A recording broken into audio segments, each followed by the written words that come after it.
Yeah, everything about this trade was stunning. What did you bank on this one? I believe this was about 7.8. I love it. Well, congrats. 6 figures secured. Talk us through your journey, as in how you came to Falcon. Talk us through the thought process of taking this type of entry. Amazon FBA, there was trading, there was all these loads of things that you could do to make money online. I don't feel like I need to be sitting at a computer screen. The market doesn't reward you from being 80% disciplined. It's every day. And if you can use AFT like that, your trades will just be phenomenal. It's been one of the best journeys of my life. To gain experience in the market. Grateful to be in this position. 9 trades back to back gone, and then that shattered my confidence completely. You really want to believe something. There's been some highs, there's been some lows. I wasn't good at maths, I failed it at college. I wanted to be a full-time trader by the end of the year. This is actually possible. Trading. All of that euphoric feeling. You can't stop my trading. It's just made me a much better trader overall. Welcome back to another Inside the Mind podcast.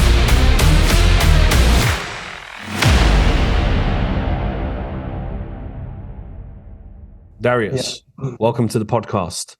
I'm really excited to get into this, and I thought before we get into your story, and so you're at 6 figures now, correct? Yeah. Yeah. Well, firstly, congrats on that. I'm looking forward to digging into everything that got you up to that stage and your plans and things that you can share with the community. But I thought we'd go over a couple of trades that you've taken recently, and we'll start off with this Euro Kiwi position. Oh, this was a beautiful structure just above. Talk us through the thought process of taking this type of entry. Yeah, so I remember it quite well. So we had a value area where price was at the top end. It was like a daily inflection area. It was more of a 4-hour hook. It was just sitting outside a large area of volume. It broke the 4-hour hook, just broke the structure, popped back in, and then broke all structures. So we knew that was an area of value that we were looking for. Price tapped into that, sold off, and then we're at current price. So just before the third touch had been met, the daily closed with a full body close. I missed the first entry on the third touch. There's one here, on the break. I was asleep, so couldn't get that. However, I wake up, between 3 and 4 a.m. I woke up, saw the hourly had closed, and we started consolidating on the 15, and then checked the 5 just for a more precise entry, and set the reduced risk entry. The entry style I was looking for here was I'm playing the 3-touch flag. However, the 5-minute consolidation is just taking the volume from that larger flag and just getting in again because I missed the top entry. Nice. So if you was awake, would you have got in at the top? How would you have taken 100%. How would you have taken the top entry? Would you have taken it on the 15 or the 5 or? Well, I probably would have gotten in the 15. I think there was two rejections. I would have gotten in the second. Yes. I would have had the entry on the body, but after listening to your trade recap, you mentioned something that was quite a good tweak, was if you have that little consolidation at the top, you can just put your entry below the wicks just to be a bit more precautious. Yes. Yeah. And again, the amount of times that saved me from trades, like unnecessary losses, where you just think, was it really worth the extra reward for that happening quite regularly when you could just get a little bit of, that's where your edge is. It's just underneath that little clue on the 5. So that's solid. But this trade that you took, beautiful entry because of the reasons you explained, playing the volume of what that is. And I think that's why some people get that confused. They look at that flag independently without understanding the story. This is where your advantage is, basically. You've taken advantage of the fact that all the volume that you would like that would warrant the move to the downside, you're essentially getting another clue that, right, we're consolidating, we're literally just stacking orders right outside this flag that's already in continuation. And there we go. So I love the idea of getting this. Do you remember what you got out of this in the end? I think it was about 2.3% I think it was around 2.3, 2.2%. So not the biggest amount of percentage, but the reason I really liked it was the context behind it. It could easily go amiss. But on its own, that tiny little 5-minute consolidation, it could be in a random area. It doesn't make as much sense. However, with the 3-touch just sat underneath is why I really liked it. Yeah, no, this is lovely. Was this one of the trades on your securing your funding, or was this a separate? Yes, this was securing my funding. Okay, nice. Yeah. All right. Well, this other trade here, was this another one to secure your funding? Yes. Yeah, but nice. I took it on. I do have another account from my 6 figures. So I took it live on that as well, but this was what got me my funding, this trade here. Oh, lovely. Yeah, talk us through this, because this is like got AFT in it. There's so much about this. And I know you trade US oil quite a lot, or is this an instrument that you gravitate towards? Well, I like, I'm with Ebby on the Germany 30 and the UK 100. So I like indices. Yes. In fact, 2 trades before US oil, I hadn't traded oil for a while. I had it on my watch list.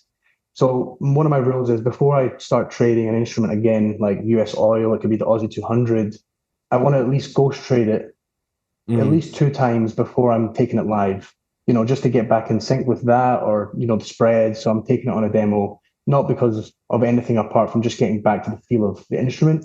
So I've taken 2 ghost trades on oil, then put it on my watch list, and then this trade came. Lovely. Love that. So talk us through this trade then. What was your thought process leading up to it? Because the entry is very precise and I understand it. But for those that maybe not, talk us through the position. Yeah. So again, I do remember the daily to the 4-hour. I know it was a daily area of value. I believe it was a hook. We did have value areas above on the daily time frame. So for me, taking any entries from this value area had to be using my time frames correctly. So we had the 4-hour drop. The 4-hour closed just below the hook point to the left, which is where the arrow is.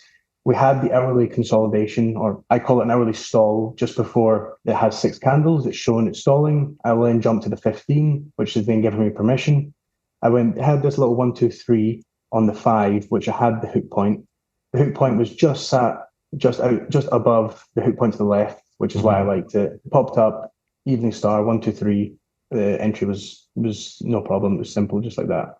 Yeah, that was lovely. What did you bank on this one? I believe this was about 7.8. Yeah, nice. A nice simple play to that inflection point to the left as well. Yeah, I manually closed once I reached, the profit target. Yeah, makes sense. Great tactic. Yeah, everything about this trade was stunning.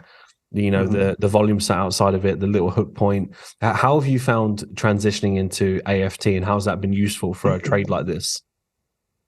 So in the beginning, using AFT caused, some problems. Using it too fast, too early on.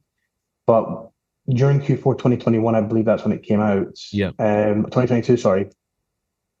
During Q4, I spent the whole of Q4 really just testing it. And when I've put it into play just before the end of this year, it's been absolutely phenomenal. When I've used the timeframes correctly, it's something obviously Ebby talks about a lot, and I really do enjoy it, is being able to use your timeframes correctly. Just like here, where we had an inflection point, the daily inflection point, we had value areas above. So it doesn't make sense for just the first pop in and 5-minute flag because you're not at that high value area. You're at an inflection point. So then using your timeframes like the 4-hour to the 1-hour, then the 15, and if 5 is permissible with the 15, then it all goes together perfectly. And if you can use AFT like that, your trades will just be phenomenal using the timeframes like that. Yeah, I love the use of multi-time frame analysis here correctly and understanding how to use them. And this is where AFT comes in to be extremely powerful once you know how to unlock the time frame versus just taking a random tight stop. That's where this industry gets confused. It's obsessed with wanting to get the tightest stop in the area when really there has to be context. I really like this position. It has so many layers to the actual entry itself, and it just shows you how precise you can be in the right moments. Yeah, for sure. AFT can be, you can take the tight consolidations on the 5-minute, which obviously is your speciality. However, just using AFT with a 50-minute flag on its own, without touching anything else, can really just do wonders on its own. If you're just being able to use the 15 to the 5, is perfect. Yeah, I love it. Well, congrats. 6 figures secured. I'm sure that's a great milestone for you and you feel incredible about that.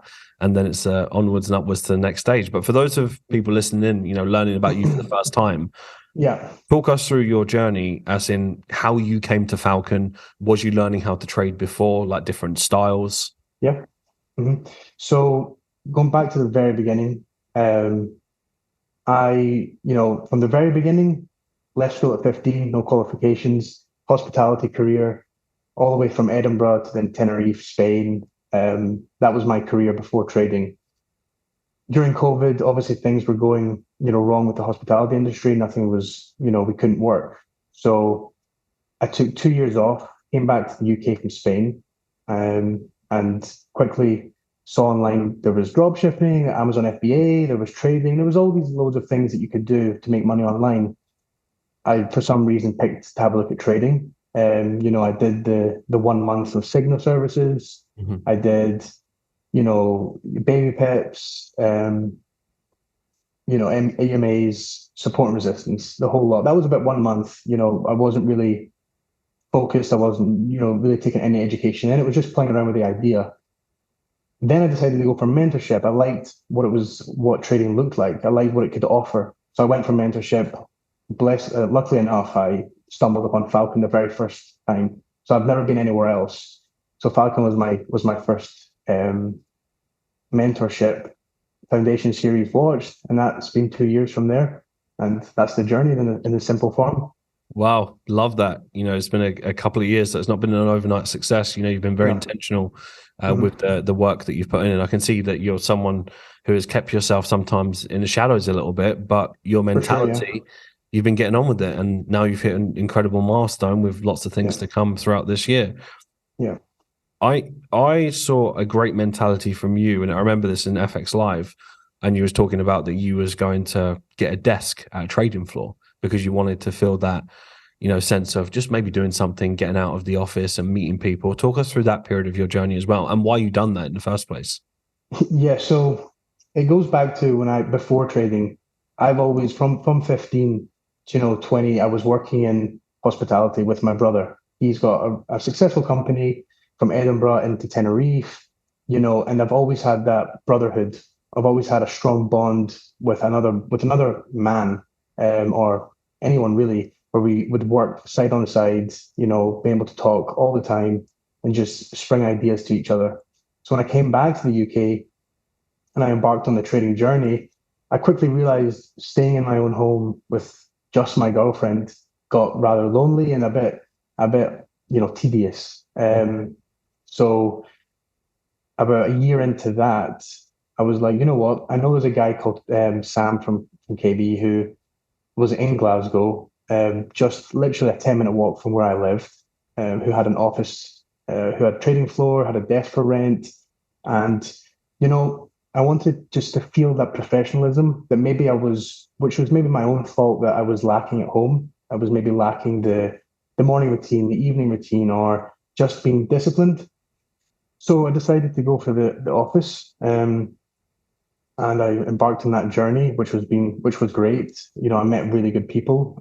It was cool to be on a trading floor. We had the squawk system, so you could hear the news come out. NFP coming out, you'd have 10, the countdown, 10, 9, 8. So it was a great journey, but I really enjoyed it, and yeah, that was my office journey. Yeah, nice. So it clearly shows that you value investing in yourself. And for sure, 100%, wanting to make sure you're doing all the right things. I'm sure that was an incredible experience to just have. Yeah. So talk us through, what is it like for you now? Your setup, and you said that maybe it's lacking that professionalism. How have you then fast forward? Are you going to the desk now, or you got your own office? What's the setup looking like at the moment? So I was in KB for about 6 months. Me and one other guy from KB decided to get our own office. That was just round the corner. It was in our names. So it wasn't just renting a desk. We took a lease for our own office, somewhere that was ours, which I really loved. That was around 6 months ago. So 6 months at KB. The next 6 months were in my own office. Had my own setup there. It was 24/7, showers. We basically lived there all day. Some of it was trading, some of it was just to have a laugh and just to enjoy. But for the 6 months that I was in that office, I really learned discipline in terms of my morning routine. It was my own office. So I also felt a sense of responsibility, paying so much money that I had to be there and use my time correctly.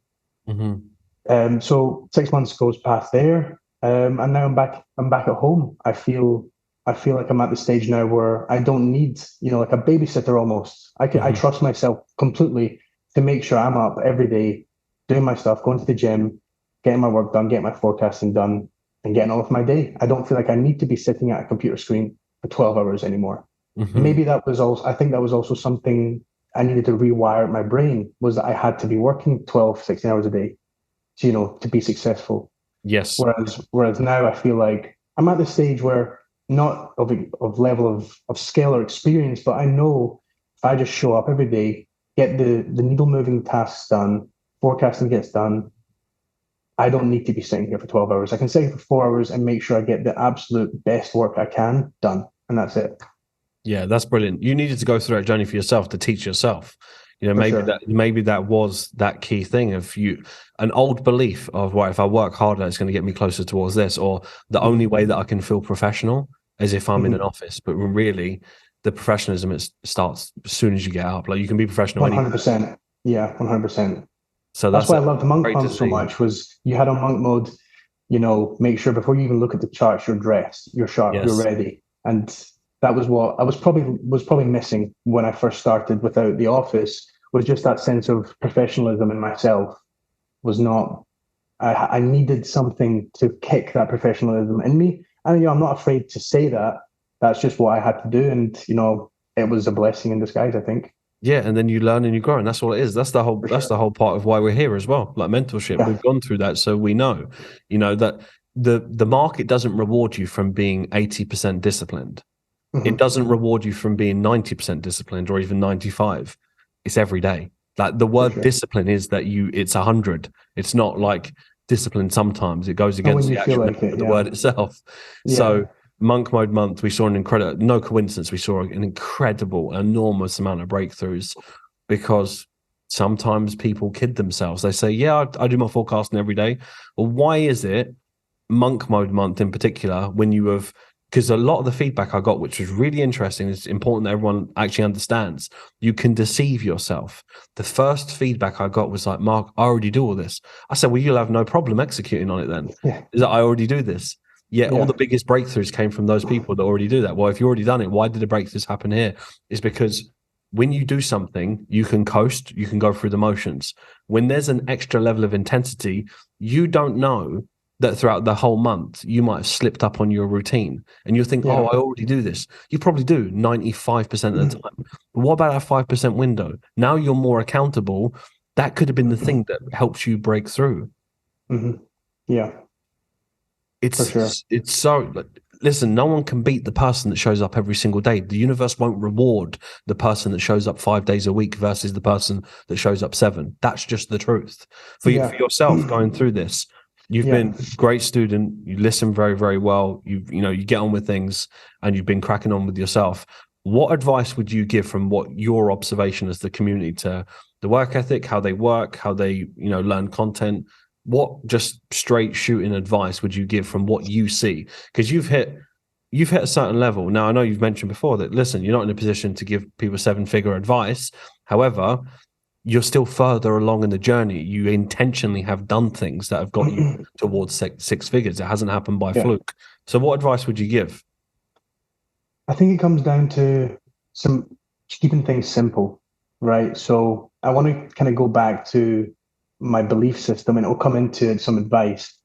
When I was starting off in trading, my belief system was, from hospitality, the harder you work, the longer you work, and the more you work is the better, and is better. If you can go on 2 hours sleep and just show up, it's less about performance rather than about just working hard.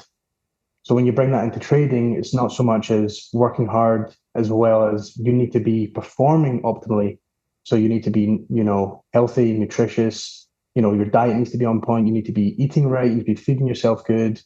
And that comes into what I'm about to talk about, is when you're coming into the trading journey, if you're on the beginning course or wherever you are on the journey, that you need to keep things simple. Don't go into this mindset of, I'm going to watch content for 16 hours. Don't go into this mindset of, I'm going to backtest for 7 hours. Show up every day, but with serious intent of certain hours per day that you're going to show up with intent and passion, and just listen to the coach's advice, listen to what Mark has to say, Abdul has to say, Ebby has to say, and 90% of the battle is done. So if you just leave your ego at the door, and you don't want to be everyone has that ego where they want to say, I've just worked 12 hours that day. Everybody has it. I certainly had it.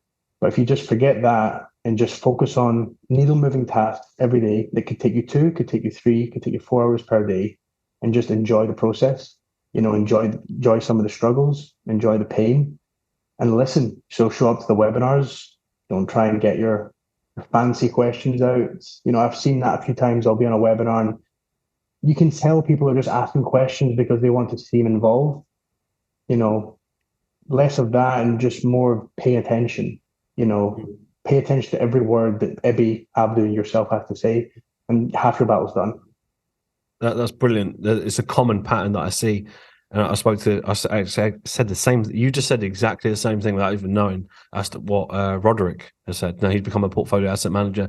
It's the same thing. It's like an unconscious common pattern of people that get to the next level, listen well, pay attention, and leave their ego at the door. Mm-hmm. It's like such a simple formula. Yet, why do you think, from your experience, why people don't? Now, surely, from a logical point of view, you're a student, you don't have the answers yet, you're not successful. Why would you formulate your own opinions and not listen to the guidance that you're investing in yourself to learn?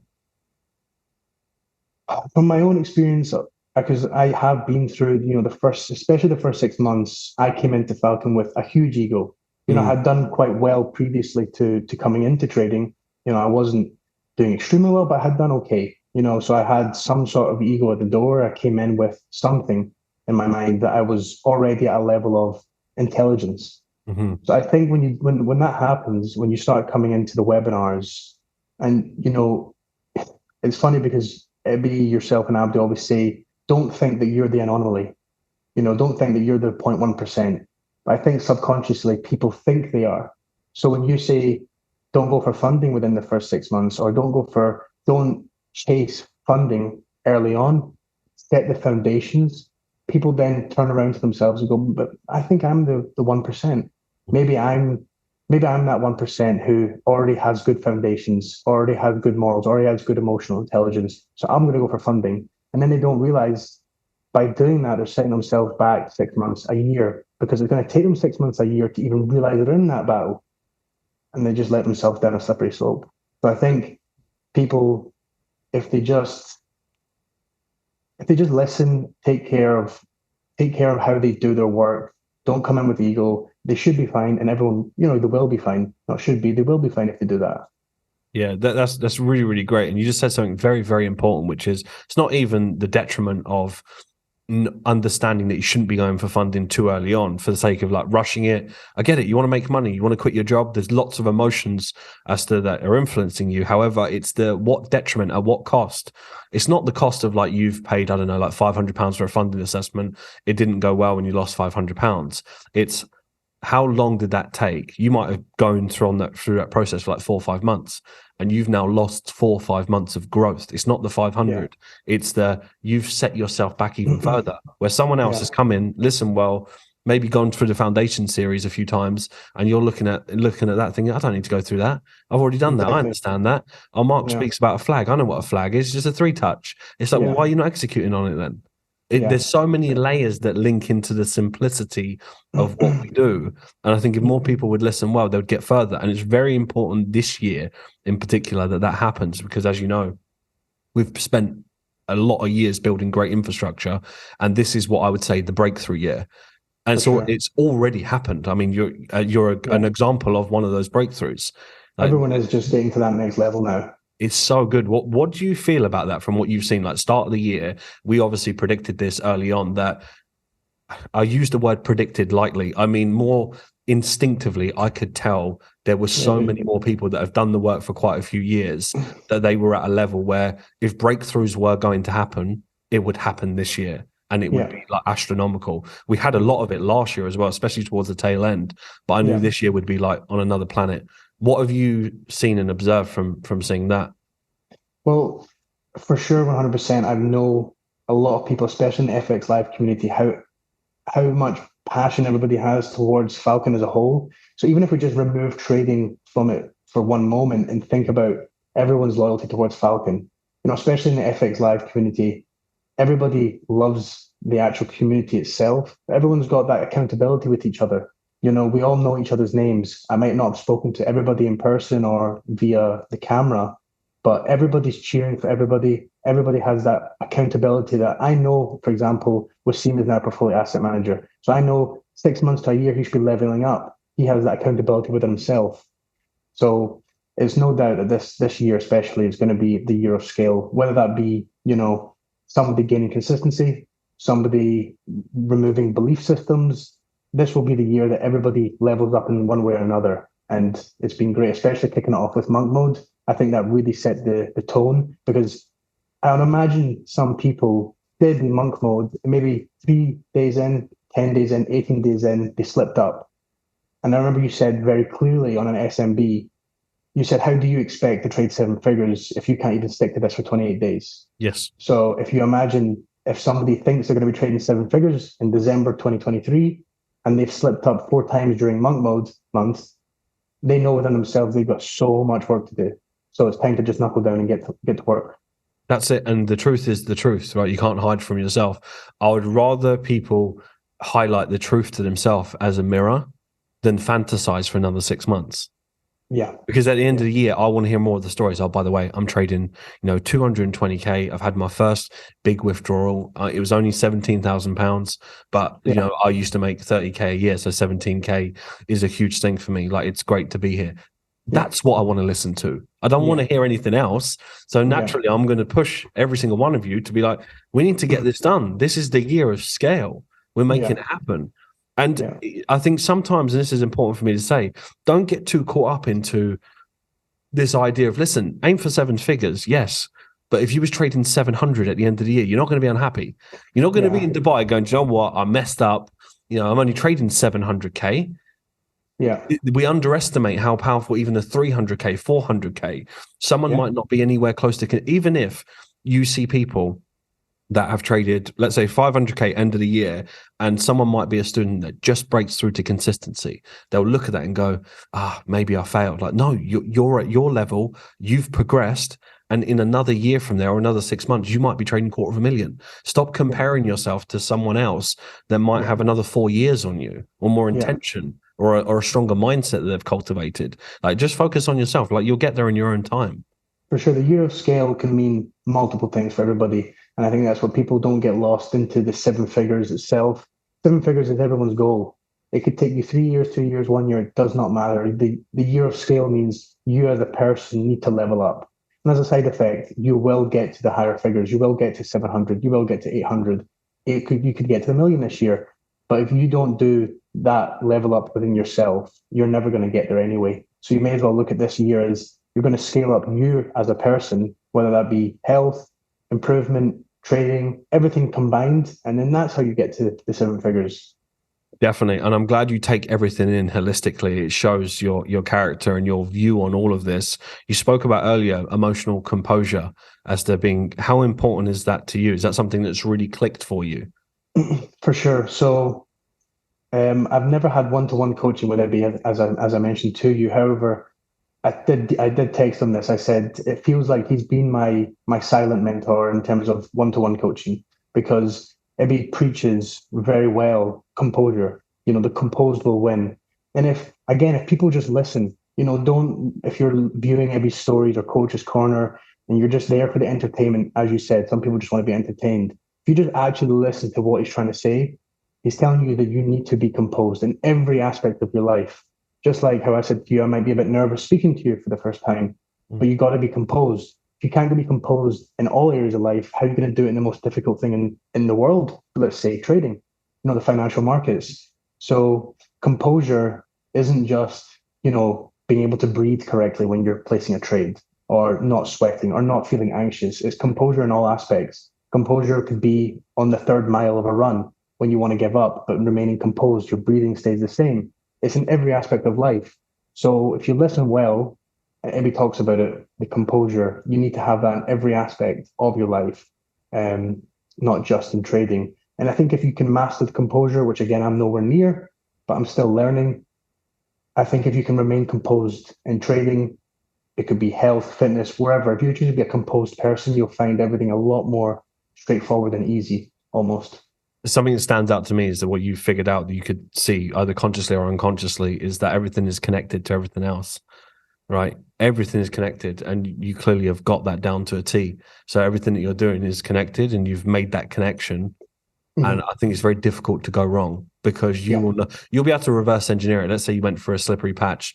Listen, achieving 6 figures or then achieving multiple 6 figures isn't the end game, and then you can't have any setbacks. It happens to the best of traders. However, you can mitigate a lot of that risk from happening by just reverse engineering and realizing, hold on a minute, I seem to perform when I do this, and this. So let's make sure that we never not do that. As an insurance policy, we make sure we always do this. That is our non-negotiable.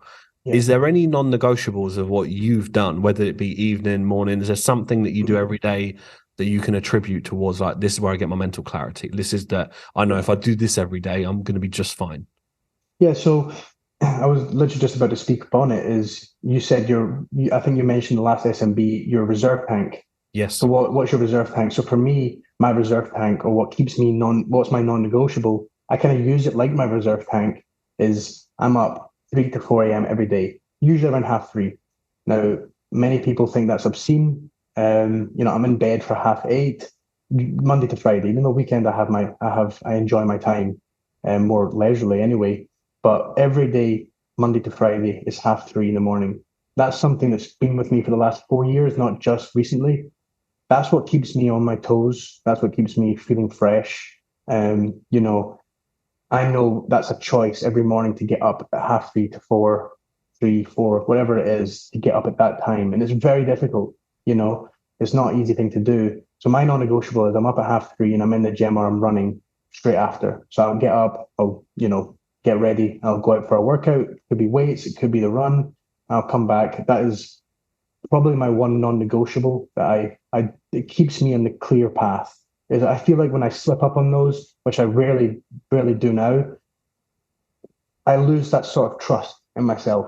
Yes. Why did I not get up at 3:30 today? What was it that my mind couldn't cope with? Did I couldn't cope with a half an hour less sleep today? Well, that's not an excuse. Like, how can your brain, after not having just a half an hour less or an hour less sleep, how can you not control your mind that much? You just can't get out of bed and stand up.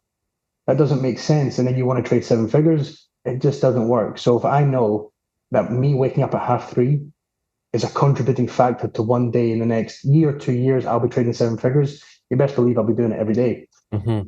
So that's my non-negotiable. Yeah, I love that. And that's clearly just something it's important that you understand what it is. That's the reason why I mentioned it to you. So you kind of even reaffirm that to yourself, because it's very difficult to go wrong. Sometimes for people, it's like 2 things, 3 things. Some people it's 1. And the 1 thing could be, right, I have a cold shower every day. And that becomes almost like, for you, it's your anchor point. Like you getting up at that 3 to 4, that's where it is. And it's like, that's where success lies. You can take care of the rest of your day. I think it shows an incredible amount of discipline actually before you get up, which is the 8:30. I think it's actually harder for people to go, do you know what?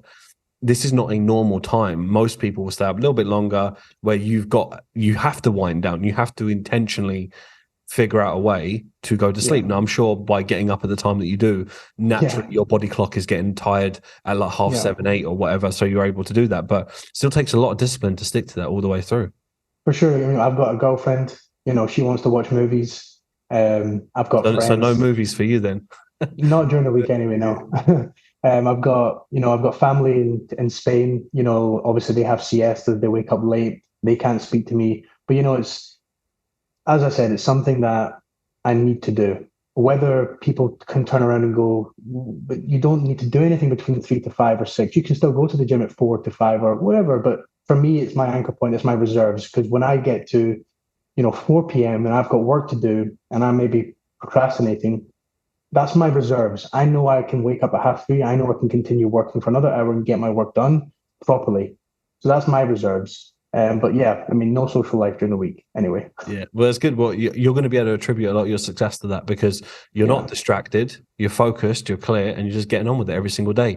The needle moving tasks. What does paint us the picture, before I ask you the last question, paint us the picture of what does the end of year success look like to you? Now, I don't mean attach onto particular numbers, but what would that look like to you, where you would be proud of yourself, right? End of the year, this is where I'm at, this is what I've done.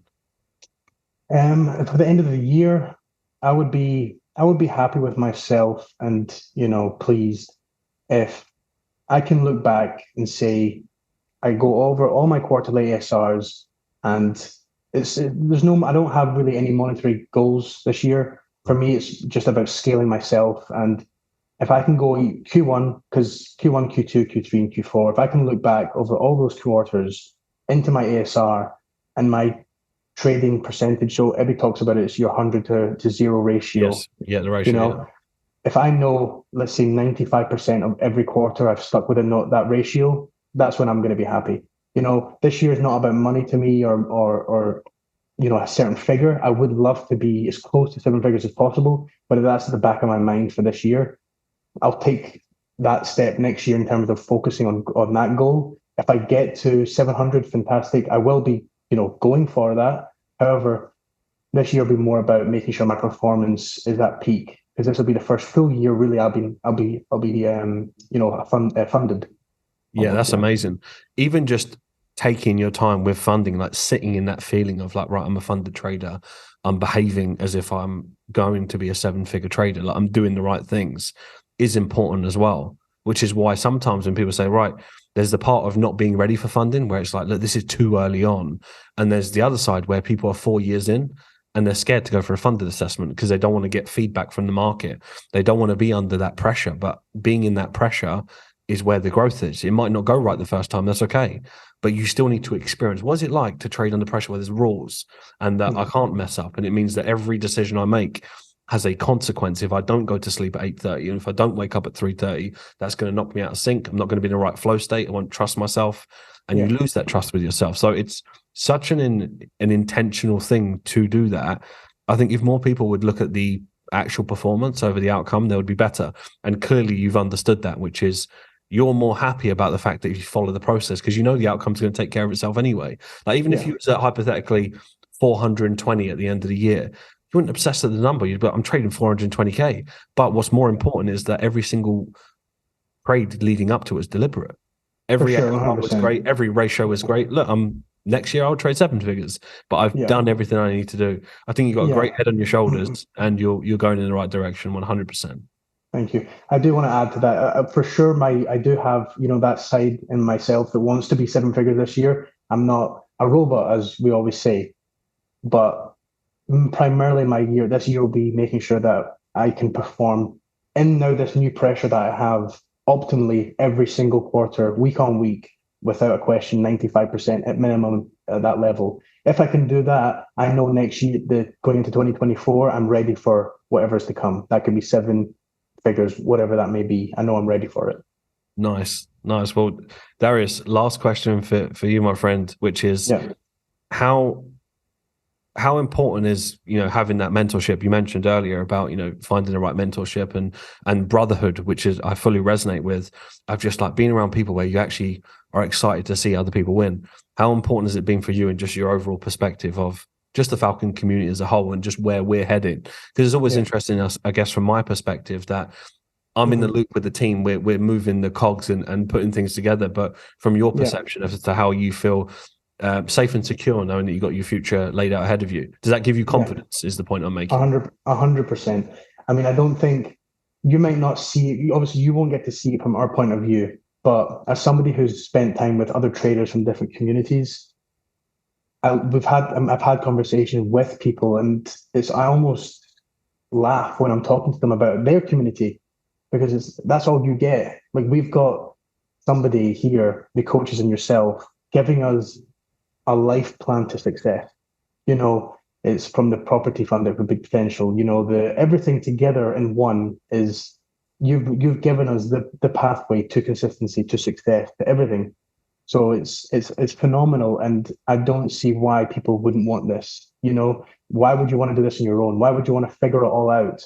You've done that for us, which has been your gift to us as you went through these mistakes in your process to getting to where you're at. And now you've given us the streamline, and if you're optimal enough, you'll get there. So without it, I don't see how you can get to the same levels. And the fact that we get to do it with a brotherhood with women and guys as well, as a team, as a unit, where everyone's got the same passion, is phenomenal. Because especially when we're ending, you know, Dubai 2023, looking over the sky roof, we all know we've all done it together. And nobody, as you always say, nobody's success takes away from other people's success. You know, I've seen that in a lot of communities. It's always a battle to see who's the best, or who's the trader of the week, or, you know, who's got the most R that month. You know, in Falcon, it's all about just making sure everybody's doing well. And if everybody's doing well and everybody's pumped, we're going for it. And when somebody steps out of line as well, and somebody's maybe lacking, they get pulled up again. They get brought back in, and they get told it's time to keep going, and this is the year. And I don't think you can get that in many other places. Yeah, no, I appreciate that feedback, and that's really great to, of course, see that from a different perspective. And you mentioned something really important, which is the property fund. Funny enough, yesterday I had a massive meeting about that very thing. I don't know if that's been unleashed on the YouTube yet. no, not just yet, but it's really amazing. Like for me to see what is going to unfold, I would say in the next 5 years, it'll be phenomenal. Like, to paint the picture, it'll be very normal for me to bring a deal together to say, right, we need to raise 5 million. Who wants to invest? We might take, like 500k from 10 people, for example, that they've got that available. They want that money to work for them, and then they will get a 7 to 10% yield on that, and then they'll have like a 15-year contract where we would, like, equivalent of securing like a Marks and Spencer's, right? Marks and Spencer's you would buy that income, right? But you would be in, like, sometimes Marks and Spencer's are like 50-year contracts. So imagine you're in a position, you're trading 7 figures, you're doing very well, but you don't just want to trade all of your money, because eventually it's at risk. You want to be paid income. You want to buy yourself income. You by accessing 500k into something like that may pay you a net 43,000, for example, on something like that, but for 52 years. Yeah. So whether you do anything or not for 52 years, unless Marks and Spencer go bust, right? But you use your, obviously, initiative on the stronger companies that have been around. And bearing in mind, you can feel that if they pay you a penalty. So if they leave early, there's a huge penalty that they'll pay you. You don't have no hassle. They fix everything. If the boiler breaks, they fix it. No stress. You get paid quarterly. That's how commercial works. So imagine you've got that for just 42 or 43,000. You're like, well, I've got that for 52 years. I can leave that to Mike. These things are powerful. That's how you actually build. That's how you build wealth, not by let me have the biggest ego to build the biggest percentage, to have the biggest trading account. To what? To impress who exactly? All you care about is you living an intentional life for you. And if we do that collectively, it's a very, very special thing. And I'm glad that you can see it as well. I got that question from one of the guys I used to work with in the floor. They asked, why do you think Mark's doing everything he does? Because from the outside, you need to remember there's no foundation like what you've set. Everybody else is a community that they'll maybe do one webinar a week, and it's just, it's income for them, really. Whereas you have it's kind of turned into this massive empire almost in the making, right? You're making people going to become millionaires, potentially more, and everybody's going to be within this little infrastructure. It's almost scary to think, everybody's going to be millionaires in this small infrastructure. They've grown up together, they've kind of came up together, and it's infinite what can happen. So when people ask me, why do you think Mark does it? My real only answer is, it looks like from the outside anyway, that you honestly have a passion and care for helping others and showing them the mistakes maybe you made. We don't now have to go and learn about a contract and commercial units, although it'd be good to still do that. Of course, yeah. For sure. We don't have to now make the mistake of maybe not reading the fine print in a certain way. You've done that all for us, but we'll still learn it. But you've now maybe helped us go through 5-10 years worth of pain and struggle. And you've done that for us, which is phenomenal. And that shows how much you care about what you're building. And I don't think there's anywhere else that's got this kind of foundation and where you're going, where the company's going. I appreciate the kind words, and no one ever will. They just wouldn't have the know-how, and not from an egotistical point. It's just the probability of someone being a mentor, good at trading, good at communicating, great at business, understand property, know how to invest, great with their money. There's too many factors to be one person and authentically care about other people from a very unique upbringing that I have. Like, to me, where it really comes from, the root is that I absolutely detest the average person that disrespects their own life to not do more. Like, so for me, the epitome of just being on my laptop and traveling around the world, and I can do whatever I want, wherever I want, right? I've done it. For me to be able to see people that just waste their life away, complain about champagne problems, bullshit, and there's someone in Africa that drinks contaminated water. Like, to me, I don't understand how that perspective can't come in. So then I look at society, I look at how people are. Like, you just observe it when you just go to the shop, or I'll go to like a shopping mall, for example.